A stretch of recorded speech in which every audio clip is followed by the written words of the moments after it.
Hola a todos, bienvenidos al lugar sin tiempo ni espacio. Hoy vamos a hablar sobre la muerte de Hipatia de Alejandría y el comienzo de la Edad Oscura del conocimiento. Un tema relacionado directamente con la caída de la divinidad femenina y el ascenso del patriarcado. Hoy en día es de actualidad ideológica la lucha del feminismo por conseguir una igualdad ante una sociedad que proviene de una herencia patriarcal. Un argumento que es válido en parte y en parte no, ya que el feminismo es un movimiento social basado en un sistema que es erróneo de base y que ha sido promovido por linajes antiguos o élites de control para crear más división. En resumen, se podría decir que los mismos que ascendieron en su día al patriarcado ahora están provocando un descenso de este, para seguir creando una desigualdad y una desunión entre hombres y mujeres. No es el ser humano de a pie el que creó una forma de vida basada en la decadencia de la feminidad, ni ahora de lo contrario. Cuando entendamos que los que manejan los hilos del sistema no tienen ideología alguna y simplemente se dedican a crear conflicto para mantener su posición jerárquica, antes solucionaremos las diferencias absurdas que nos llevan a luchas que ni siquiera sabemos de dónde proceden, ni su verdadera finalidad. Como preámbulo a la muerte de Hipatia y al comienzo de la Edad Oscura, en el 415 de nuestra era, se podría decir que muchos siglos atrás las pequeñas sociedades que convivían en paz, en su mayoría no eran de índole patriarcal. El jefe de una tribu, el guerrero, era un hombre. Mostraba el dominio físico que le había sido otorgado por la naturaleza. Era visto como algo normal, ya que sus características así lo demostraban. En contraposición estaba la figura femenina, la hechicera, que era una mujer que orgullosa lucía su condición de estar ligada de una forma directa con la espiritualidad, y que guiaba a su pueblo. Tenían claro que eran un portal de entrada a este mundo para los seres humanos. No había otra forma más segura de entrar en la tierra que mediante su gestación.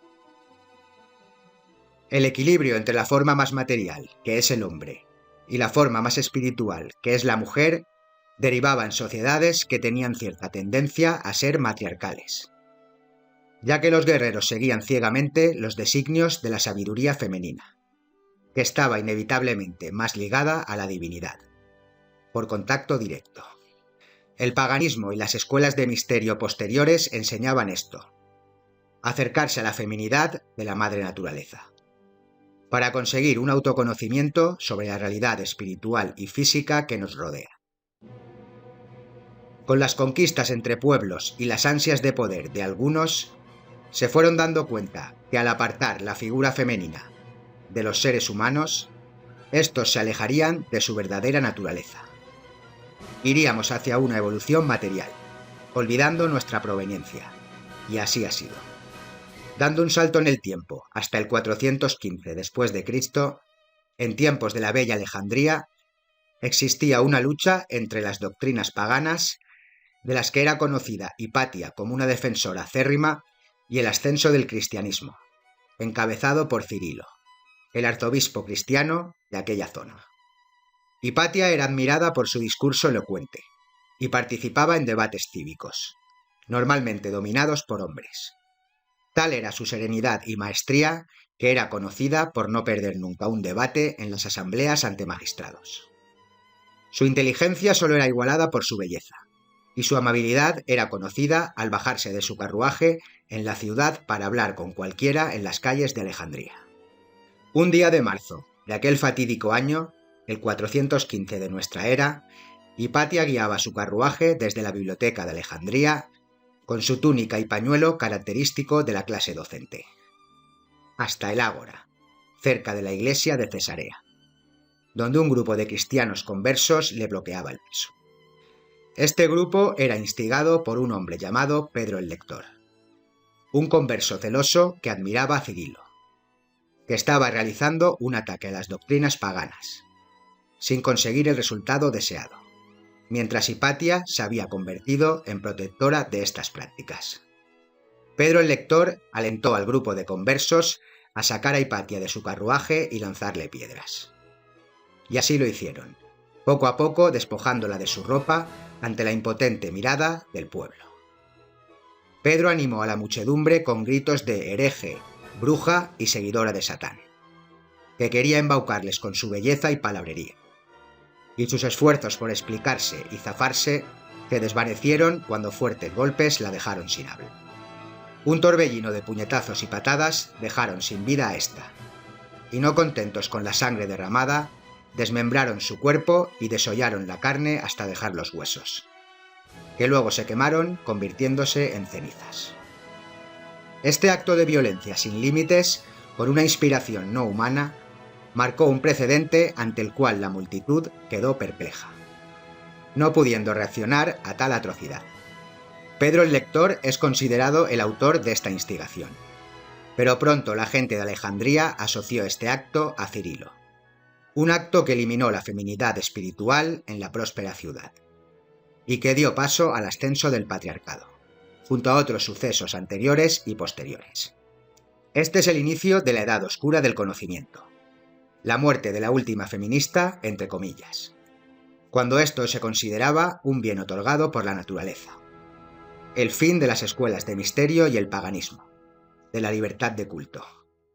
Después de esta cruda historia, que increíblemente preguntas a mujeres que abogan por este movimiento ideológico actual y no conocen en su mayoría a esta figura, mencionaremos quién era Hipatia realmente y cuáles fueron sus logros. Su año de nacimiento se estipula en el 370 después de Cristo, por lo que su muerte se produjo cuando tenía 45 años. Era hija del director del museo de la ciudad, Teón de Alejandría, un lugar dedicado a las musas, hijas de la antigua diosa de la memoria. Cada una de estas musas encarnaba un arte sagrado: la astronomía, la poesía, la lírica y la historia. Un museo de artes vivas, en contraposición a lo que entendemos por museo hoy en día, que alberga un cúmulo de recuerdos y artes muertas.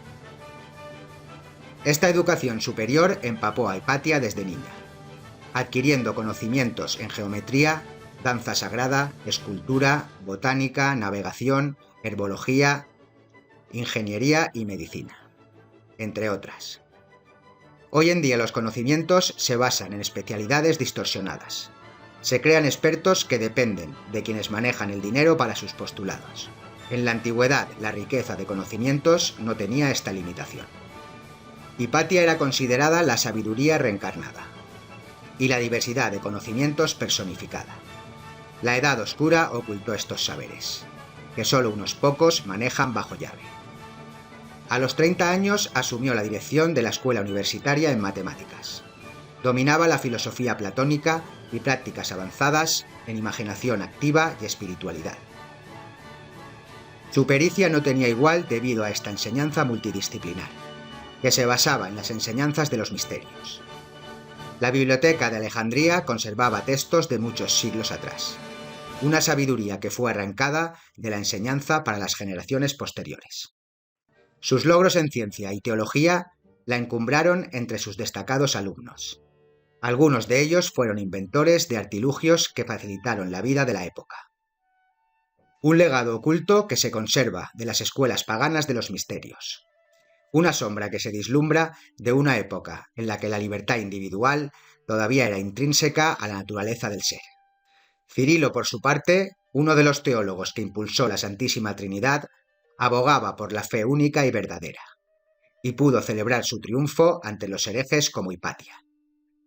Así, en la Edad Oscura posterior se eliminó el conocimiento y se fueron difuminando las artes que nos acercan a nuestra verdadera naturaleza, a la Madre Tierra, a la feminidad de la que todos partimos y que hoy en día se confunde con ideologías que no tienen nada que ver, sino que son inyectadas en la mente de las masas para dividir y controlar. Estamos ante el ancestral complejo de víctima-agresor, que ha ido ligado al ser humano durante varios milenios y que continúa en la actualidad, como un sueño, como un virus, como un espejismo de nosotros mismos. Pero esto es algo que trataremos en próximos vídeos. Hasta aquí nuestro programa de hoy sobre Hipatia y el fin de una de las cunas del saber. Este texto está apoyado en la visión de la historia que aporta el mitólogo John Lass. Existen otras versiones, pero al final la esencia es la misma. Que cada uno saque sus propias conclusiones.